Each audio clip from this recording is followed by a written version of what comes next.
Dr Ritchie, who was in Newcastle today, said the coal industry's export control process had collapsed, and he felt that after 10 years it was time to review export guidelines. He was also critical of the government's role. I believe that the government's role has not worked in this round, that there needs to be a very clear and open review of the whole export control process to see how it can work better for the good of the government and the good of the industry. So you don't feel that the export control process is working at the moment? No, I don't believe that it has worked this time, and recognise that this is the first time that there's really been real pressure on the export control process, and it has failed, I'm afraid.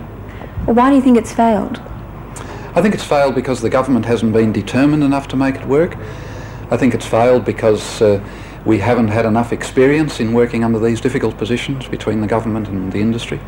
And I believe there is a good deal that could be done to improve the position. Asked about the latest threat by mining unions to block the supply of soft coking coal through Newcastle if Japan wins yet another major drop in export prices, Dr Ritchie said the union's action was more of a hindrance than a help to negotiators in Tokyo. The Japanese have never ever bowed to industrial pressure, never ever. And I believe that it's wrong for the unions to try to do that. The unions have at least asked for discussions with us, and we will be holding discussions with them next Friday, and we hope that that might sort out the difficulty as it sits now. What do you think is the position of Dr soft... Ritchie observed the start of a very significant development in Newcastle's coal export business. The Kooragang loader in operation. Saxon bale steaming coal moved along the conveyor system for the first time today and was loaded at intervals onto the ship, the Kyoto, which is bound for Japan. Loading the 60,000 tonnes of steaming coal will take at least 2 days due to a few teething problems. But officials say overall the new loader is performing well. 4 other ships are booked to load at Kooragang before the middle of next month, when Premier Ram will officially open the new loader.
"12-year-old John Foreman and 17-year-old Fiona Watson are the first youngsters to be awarded the Hazel Evans Scholarship.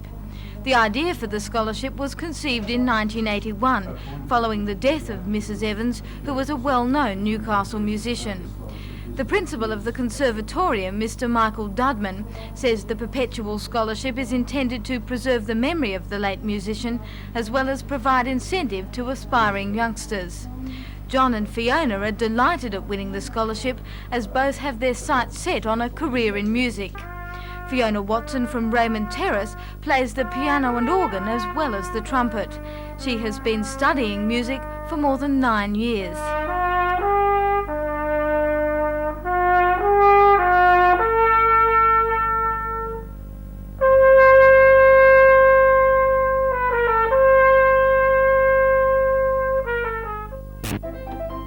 John Foreman, a shy youngster from Adamstown Heights, has been studying the piano since he was 6 years old.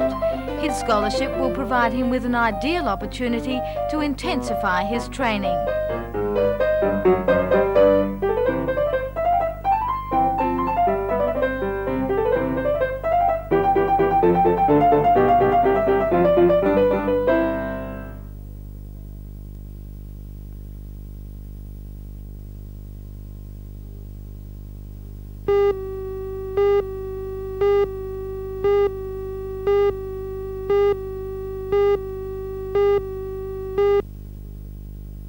The Board of Directors of the Rugby League have not yet discussed the matter. We've got no official report, only what we've heard through the media, but there was a few surprises when we did hear it.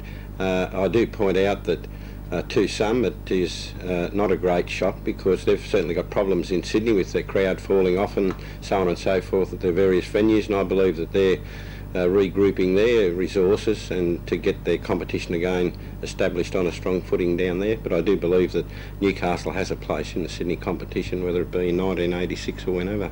And I believe it is vital for the rugby league in general in the Newcastle and Coalfields region. I believe that we want a shot in the arm with our rugby league, and I believe this is the way to do it. We've also got to consider the public opinion, which has never been discussed very much in this matter, and it shouldn't be left purely to those that are involved in the basic administration of rugby league, but what people's views are should be considered, what they want to watch. If they don't want to watch Newcastle in the Sydney competition, we shouldn't go in it. But if the vast majority of the public want this, we should consider what they want and supply that to them. We're going to know more, obviously, after the New South Wales League's next meeting in June. Yeah, sure. They will be setting out a criteria, and I do believe it will be made public to people that are interested in entering sides into that competition. We'll certainly have a better guide then on what's going to happen to us.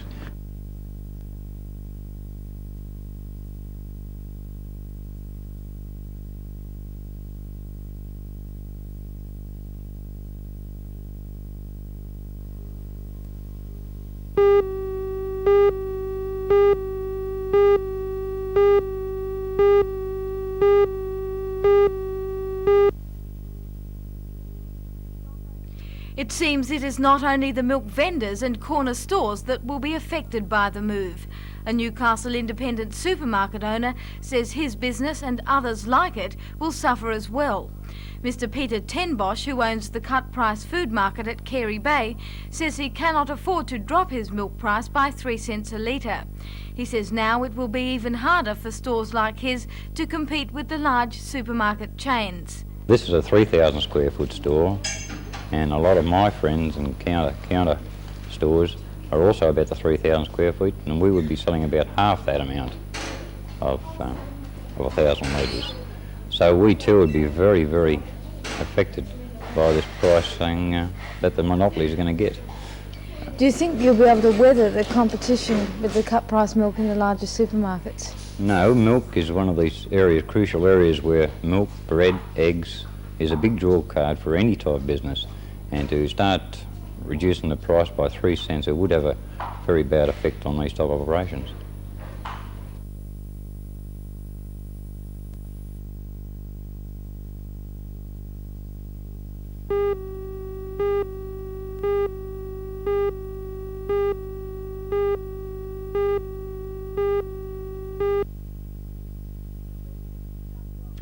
The residents of Dungog who are pushing for the nuclear-free zoning are doing so for 2 reasons. They are concerned at the threat of nuclear war, and they are opposed to the processing of uranium for the production of nuclear fuel. When an area is declared nuclear-free, it is only a symbolic gesture. There is nothing in the law preventing people bringing radioactive material into the area once the nuclear-free signs are erected. Dungog's anti-nuclear lobbyists are aware of this. However, they feel declaring the area nuclear-free will boost the public's awareness of the dangers of both nuclear fuel and nuclear weaponry. It would require a motion from Council to make such a declaration, and it would also require that Council signpost the area as a nuclear-free zone. That would entail a cost of about $600. But it would require a commitment from the Council that that was their point of view. Last night the Council decided that it didn't want the area to be declared nuclear free. Why do you think it did that? Well, I find that rather surprising, because Council advertised in the local press for public opinion on the issue, and they received approximately 640 submissions in favour of declaring the area a nuclear-free zone, and they received 8 against. I felt myself that following the survey that Council carried out, that there was a majority of people who favoured the introducing a nuclear-free zone for the Shire, and I was quite surprised really the way that the council voted. Some of the strongest opposition to the move came surprisingly from the local churches. In a letter to the council, a group of clergymen calling themselves the Ministers for Eternal opposed the move because they said it was a waste of money and would discourage development. They also said if Dungog was declared nuclear-free, council would appear to be bowing under pressure from minority action groups.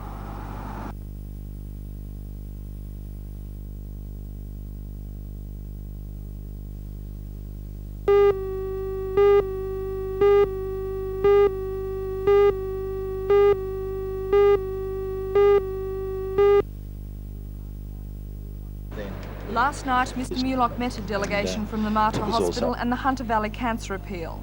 The delegation wanted the Minister to let the hospital buy 2 linear accelerators to provide for breakdowns and the expected high workload.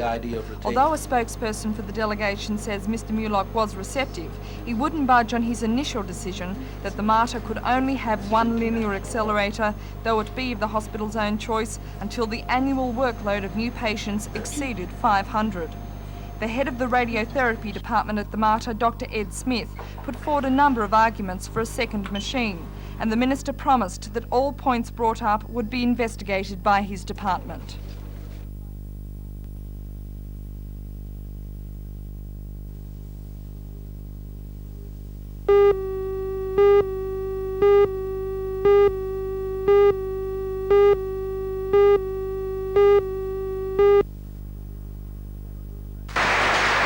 Of the graduates received their Tokal certificate in agriculture. Among them, the Dutch was Michael Pearce, who also won the Animal Health Prize and the Animal Husbandry Prize.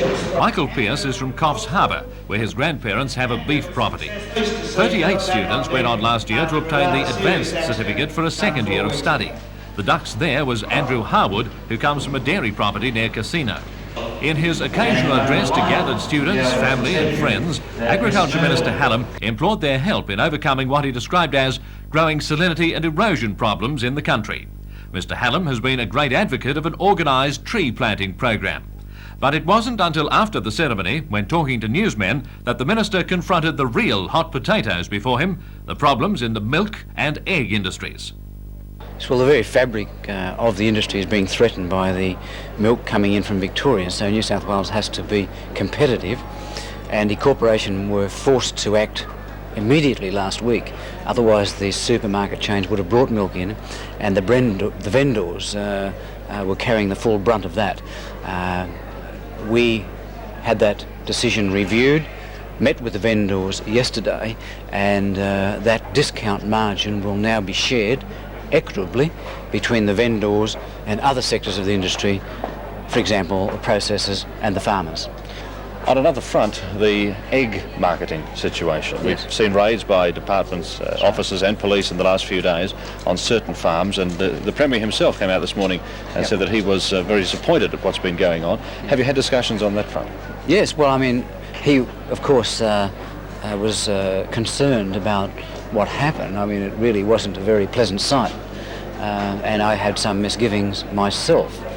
But the Egg Corporation, of course, enforcing a law which 98% of the egg producers are complying with, and of course these rebel group, and this chap in particular, had sold his quota and then gone back into competition against the people who sold his quota too.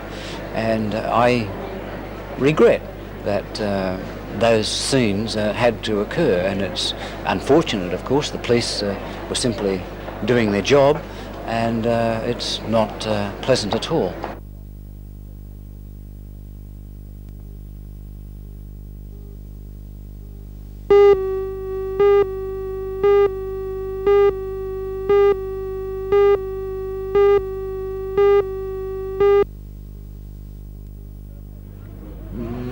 Penrith stuntman Dar Davies was in Newcastle today to demonstrate his daredevil abilities to a group of potential motorbike champions at the West Maitland motocross track. At 16 years old, Dar Davies is the youngest stunt rider in Australia. 6 months ago he was unknown. Now he draws huge crowds right around the country and in Southeast Asia. He holds a record for jumping over 27 cars, but today he was limited by the size of the arena and could only fit in 10, and this, which organisers billed as the world's biggest tyre. Much to the delight of the crowd and the owners of the cars, Dar made the big jump with ease.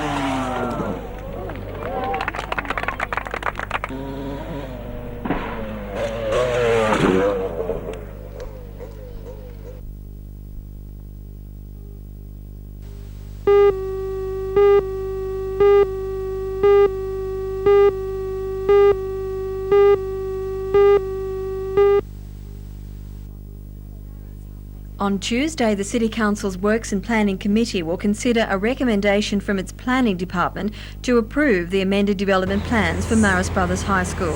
A report put forward by the acting city planner says the amended proposal has overcome a lot of the environmental problems. The report recommends approval for the development of a building of reduced height in Skelton Street and a new single-storey science block.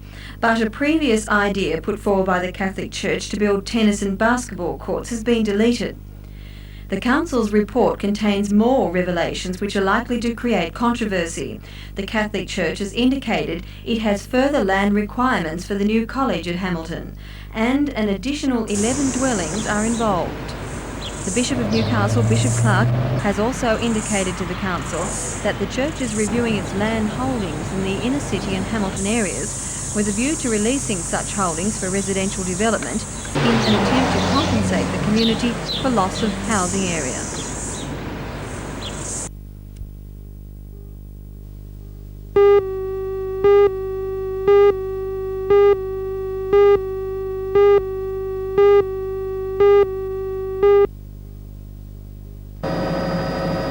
The expansion of Rankin Park Hospital is on land zoned for future extension to State Highway 23. In a letter to the Public Works Department, the DMR indicates that an alternative route could readily be found.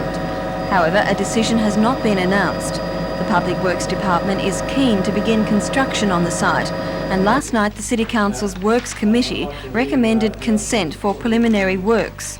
The first stage of construction involves landscaping, establishment of a construction track, access from Lookout Road and car parking for 600 vehicles. The Council's consent is subject to a final decision being made on an alternative route for State Highway 23. The go-ahead does not apply to other works and development on the Rankin Park site.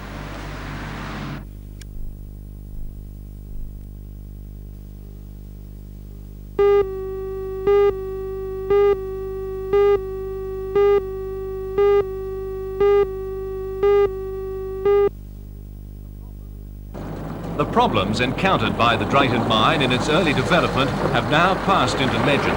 There were delays caused by union bans imposed in an effort to keep coal production in check to preserve jobs. As a result, the mine itself wasn't ready for the dragline when the massive task of constructing it was completed on time last July. $23 million worth of plant is a lot to leave lying around idle, so plans were changed, and today the dragline finished a 3-kilometre walk into position. Each bite of the massive 47 cubic metre bucket takes 80 tonnes of overburden from on top of the coal destined for Drayton's Japanese customers. All up, the monster weighs 3,200 tonnes. She's all electric. No hydraulic system could deal with the 99-metre boom, which itself weighs 320 tonnes. A team of 4 men keep the rig operating, but more were on hand today just to make sure everything is shipshape. It's tradition that drag lines are christened. A competition will be run amongst the Drayton employees to decide on a suitable name. While on mining industry news, the first seminar organised by the newly constituted Australian Institute of Mine Surveyors got underway at Pecolbin this morning. 140 mining industry surveyors have registered for the 3-day conference at Hungerford Hill, where they'll see $1 million worth of the latest tools of trade and hear papers delivered by selected experts. Computerisation is making inroads everywhere, so why not into mine surveying? This $28,000 device can map out precise coordinates at the mere touch of a button, and hard print copies are a breeze.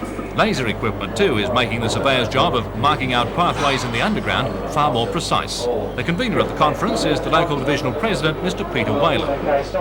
In years gone by, mine surveyors haven't always communicated from pit to pit as well as they could have, We're now breaking down those barriers and finding that by talking to one another, we've all got common problems and we're finding common solutions, thus helping everyone in the industry.